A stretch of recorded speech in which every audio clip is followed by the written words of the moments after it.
Hi, this is Rgonax, and we talk about things that don't matter. What's this? A new TF2 update in the year of our Lord 2025? What is this world becoming to? That's right, about yesterday, when I was fast asleep because my sleeping schedule doesn't really exist anymore, Valve actually wrote a blog post asking for the TF2 community to make new content, specifically for the man vs. machine game mode. The beloved PvE game mode that Valve added to the game 13 years ago, that instead of fighting each other, made the players work cooperatively to beat a bunch of robots. Valve was able to do it in the free update, whereas it took Overwatch an entire game to do so, and they couldn't even accomplish that.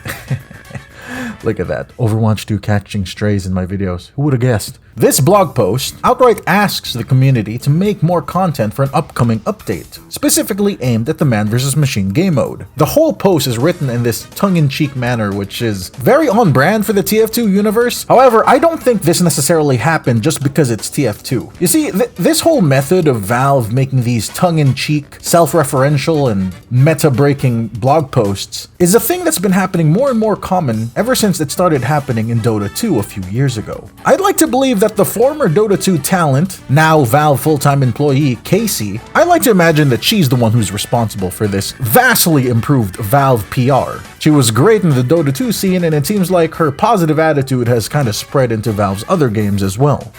Happy birthday, Steve Deck!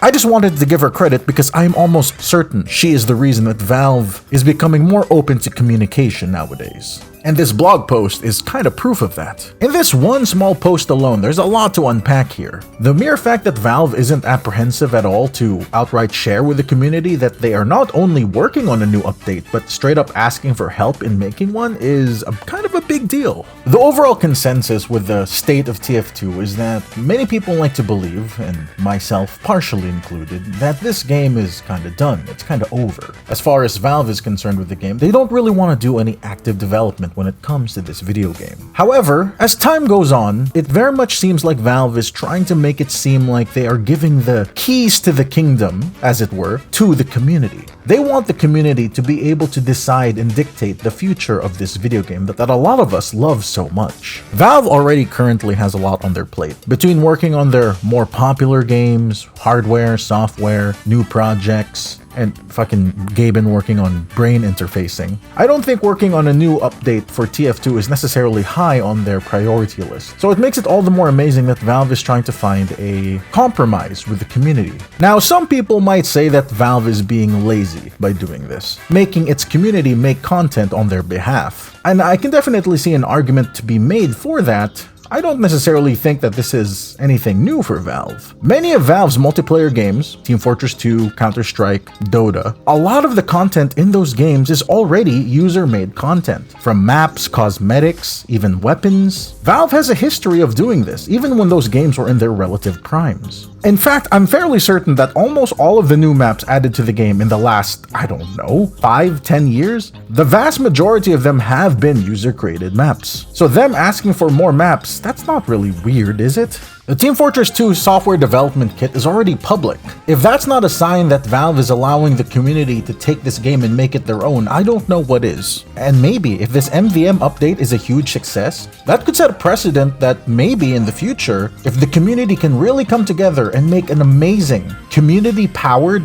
update, then Valve might collaborate with the community and actually make these community updates into legitimate ones. There are already a lot of community overhaul updates out there. All of them are of course unofficial, but maybe if this MvM update goes well, suddenly the prospect of making these updates into official ones, or at the very least making new ones that will become official ones in the future, might suddenly become a very real possibility. Quite literally, the heavy update will be the friends that we make along the way. And that's not all. Maps might not be the only thing that Valve might be thinking about changing or adding to the game. MvM is the perfect testing ground for new weapons and changes. Now, nowhere in this update does it actually say that they're going to be adding new weapons or rebalancing existing ones, but hey, let's do some hypothesizing. I know for a fact that it's definitely possible for weapons in TF2 to have different stats depending on the game mode or server that you're playing on. There's already a lot of community servers that implement custom weapon changes. Hell, man Man vs. Machine is already such a different game mode that there are tier lists that outright separate different weapons from normal TF2. For example, the Gas Passer, which is almost unanimously agreed to be the worst weapon in the game, is considered God tier in MvM.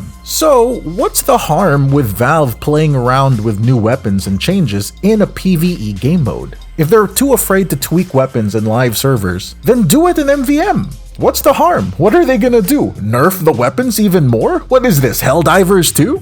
They're fighting AI robots. And if Valve wanted to go wacko mode with this, then they can put the changes there. And maybe if those changes are well received, they might eventually be more open to the idea of implementing weapon changes in a further update down the road. If I was in Valve and I wanted to approach the idea of making a new TF2 update, it's been quite a long time since Valve last did that. Maybe the Balance team, or well, what's left of them, are too afraid to touch this game because it's been so long and they don't even know where to start. But maybe they can dip their toes by tweaking some things in this MvM update. We can only hope. And lastly, I just want to end this entire video by just referencing the first paragraph in this blog post. It's a tongue-in-cheek joke about AI and how Valve was warning us 13 years ago. And I know AI is apparently a controversial topic. I don't know what people are talking about. There's nothing controversial about it. AI sucks. It's a useful tool, but if you use it as a replacement for creativity, then you are not a creative person. AI is not art, and I have zero respect for anybody who thinks otherwise. So that being said, this is a little off topic, but hey, I'm already here talking to the microphone, so might as well get this off my chest. I don't know exactly what Valve's stance is on AI, but if I think they had to use it, they're probably going to be leaning on AI as a gameplay mechanic. And when I say AI, I'm not talking about like basic NPC AI, but like the smart gradual type of AI, you know, in those conversation style games where the AI can come up with conversations on the fly. As long as you promise to keep those spills in check. Deal? He was just pretending. He's got a handful of sand and he just threw it in your eyes.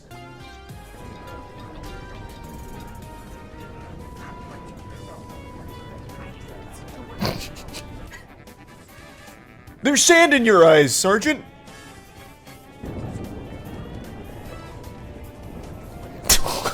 Oh. Ouch! All right, you've got me. The old Sergeant Shuffle might have backfired this time. Yeah, I think that's what Valve might do.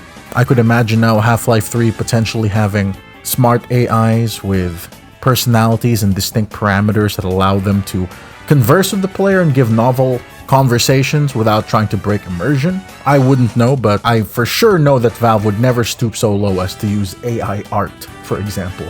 Jesus Christ, could you imagine? Half-Life 3 comes out and the fucking poster's made with AI art.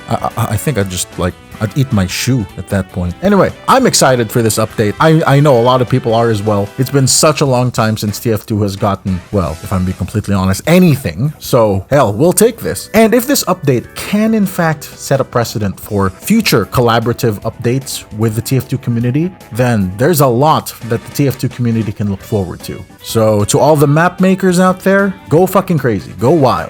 Make the best maps that Valve has ever seen to show that the community really does care. And if the community can make amazing content, then guess what, Valve? There's an entire ocean of content that you guys can use for a future update. Just collaborate with the community. Because, you know, Valve, in case you haven't realized, there's a workshop page. Yeah, I'm not sure if you guys use that. It's a little feature that you guys added, but you might have forgotten, you know, small indie company after all. Anyway, I'm gonna stop here before I ramble on for another hour. What do you think, Internet Wanderer? Were you surprised when they announced this update? Comment your thoughts down below. Thanks for watching, Internet Wanderer. Do the YouTube things.